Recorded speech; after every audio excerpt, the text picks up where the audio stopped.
What I'm about to tell you will make you question everything you think you know about the British royal family. Because behind the ceremonies, the crowns, and the public appearances, there's something much darker happening in the places where royalty sleeps.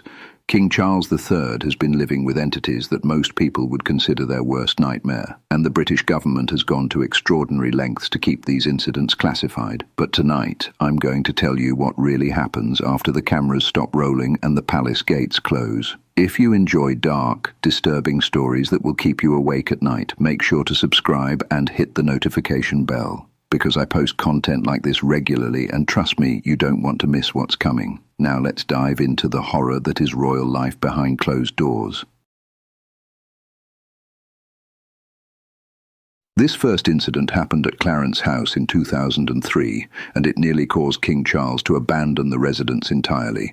It started when Charles began hearing scratching sounds inside the walls of his bedroom. Not mice, not settling wood. Deliberate scratching like fingernails dragging across plaster from the inside. The scratching would start every night at exactly 3:17 a.m. and continue for precisely 47 minutes. Charles timed it obsessively, hoping to find some logical explanation. He had contractors tear open sections of the walls. What they found made two grown men quit on the spot and refused to ever speak about it publicly. Inside the wall cavity, they discovered dozens of children's toys from the 1940s, all arranged in a perfect circle around what appeared to be a small makeshift altar. The toys were covered in a black substance that forensic analysis couldn't identify. But here's where it gets truly disturbing. When they removed the toys, the scratching didn't stop. It got worse. Charles began waking up to find deep gouges carved into his bedroom walls. Fresh gouges that appeared overnight while security cameras showed no one entering or leaving his room. The scratching sounds evolved into something else entirely. Charles described it as children's voices speaking in unison, repeating the same phrase over and over. "He doesn't belong here. He doesn't belong here." Within weeks, Charles started finding those same black-stained toys appearing in different rooms of the house. Toys that had supposedly been disposed of would show up on his breakfast table, in his bathroom, tucked into his bed sheets. Security footage showed the toys simply materializing out of thin air. The final straw came when Charles woke up one morning to find every mirror in Clarence House had been shattered from the inside. Not broken, shattered, as if something had exploded outward from within the glass itself. Written in the black substance across his bedroom wall were the words, "The children are waiting."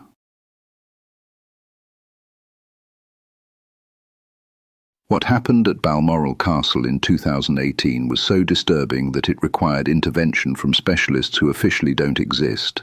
Charles was staying at Balmoral for his annual autumn retreat. On the third night, his personal valet, a man named Thomas, who had served the royal family for over 20 years, began acting differently. It started during dinner.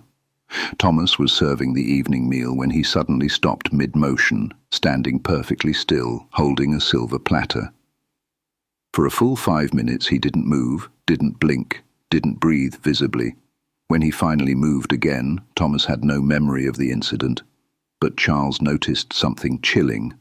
Thomas's eyes had changed color, from brown to completely black. Over the following days, Thomas would have these episodes with increasing frequency. During each incident, he would speak in languages that linguistic experts later identified as forms of Gaelic that hadn't been spoken for over 300 years. But Thomas didn't speak Gaelic. He'd never even been to Scotland before working for Charles. The episodes became more violent. Security cameras captured Thomas in the castle's kitchen at 3 a.m., methodically destroying dishes while speaking in that ancient tongue. When confronted the next morning, Thomas had no memory of it and was horrified by the destruction. Charles called in a specialist, someone the royal family has used for decades to handle unusual situations. This specialist examined Thomas and made a discovery that terrified even Charles. Thomas wasn't being possessed by one entity. He was being used as a vessel by multiple spirits, all children who had died in the castle over the centuries. The specialist counted at least 7 distinct voices speaking through Thomas. But here's the most disturbing part. These weren't random child spirits. They were all children who had been murdered within Balmoral's walls during various periods of political upheaval, children whose deaths had been covered up to protect royal reputations. The spirits were using Thomas to reveal the locations where their bodies had been hidden. Under his possession, Thomas led Charles and the specialist to 3 different locations on the Balmoral grounds, where small skeletons were buried in unmarked graves. The exorcism took 3 days. Thomas survived, but he aged 20 years in those 3 days and never spoke again.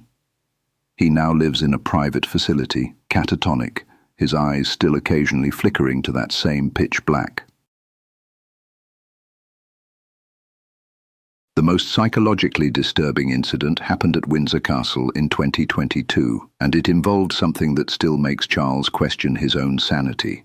Charles was staying at Windsor for a series of state functions. On the second night, he was awakened by his security detail at 2 a.m. They told him there was an emergency situation that required his immediate attention. Confused, Charles got dressed and was escorted to the castle's main security office.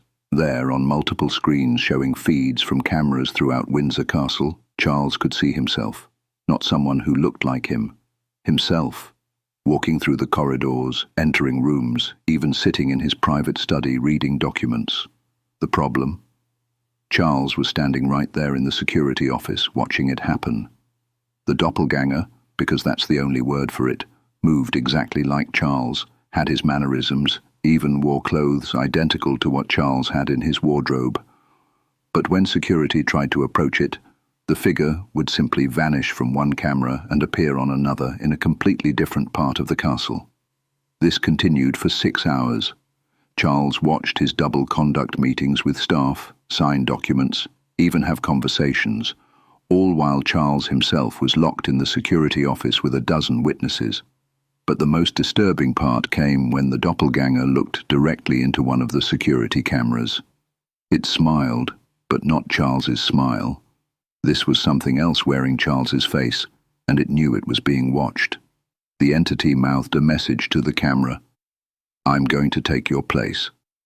The next morning, Charles discovered that several important royal documents had been signed in his handwriting, documents he had no memory of signing.